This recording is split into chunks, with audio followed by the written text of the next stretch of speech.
পরিষদের উদ্যোগে আজকের এই ইফতার ও মিলন মেলা। চট্টগ্রাম বন্দর বার্থ ও টার্মিনাল অপারেটর্স মার্চেন্ট শ্রমিক ঐক্য পরিষদের উদ্যোগে পবিত্র মাহে রমজান উপলক্ষে ইফতার আয়োজন এবং মিলন মেলা অনুষ্ঠিত হয়ে মার্চের 11 তারিখ বুধবার বিয়াল সাইটে আগ্রাবাদ আবিদর ফারা ডায়াল ব্রিজ সংলগ্ন একখান কমিউনিটি সেন্টারত এই অনুষ্ঠানের আয়োজন করা হয়। চট্টগ্রাম বন্দর বার্থ ও টার্মিনাল অপারেটর্স মার্চেন্ট শ্রমিক ঐক্য পরিষদের আহ্বায়ক মোহাম্মদ আবুল আলমের সভাপতিত্বে এবং সদস্য সচিব মোহাম্মদ আরিফুল ইসলামের সঞ্চালনায় এই আয়োজনত মেজে প্রধান অতিথি হিসেবে উপস্থিত আছেন 27 নং ওয়ার্ডের সাবেক কাউন্সিলর মোহাম্মদ সেকান্দর।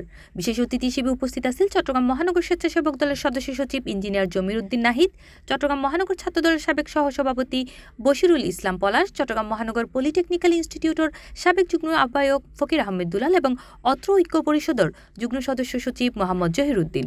দাবি আদায় করতে হলে সবাইকে এক থাকতে হবে।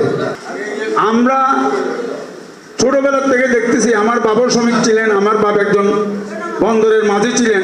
আমরা দেখেছি শ্রমিকেরা সব সময় নির্যাতিত।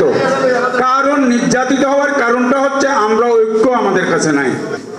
শুধু একমাত্র আমাদের অধিকারের জন্য এই আন্দোলনগুলো করতে লাইয়া আমাকে বিভিন্ন জায়গায় আমাকে হরানো করা হয়েছে, বিভিন্ন জায়গায় আমাকে নির্যাতিত করা হয়েছে। এক জায়গায় গেলে আমাকে এক দলের সাথে অ্যাটাচ করে। অথচ মূলত আমি হইলাম শ্রমিক কর্মচারী, আমরা খেটে খাওয়া মানুষ। এখন বুঝে উঠতে পারতেছে না ওই লোকগুলা, ওই আমলাগুলা যারা ওই চেয়ারে বসে আছে, যে 5 তারিখে আমাদের ওই যুগের সমাপ্তি ঘটেছে এবং 12 তারিখে 12 ফেব্রুয়ারি নতুন একটা বাংলাদেশ সৃষ্টি হয়েছে। এটা অনেকে বুঝতে চায় না।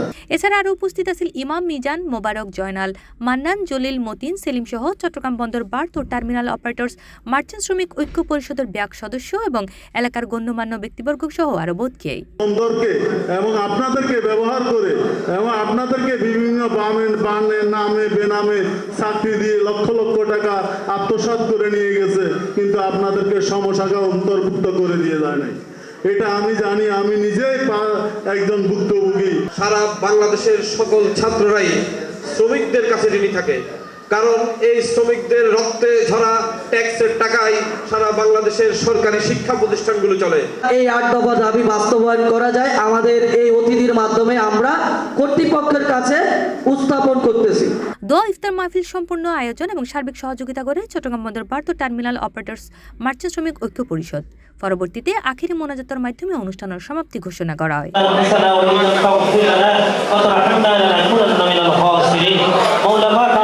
C+ TV Chittagong.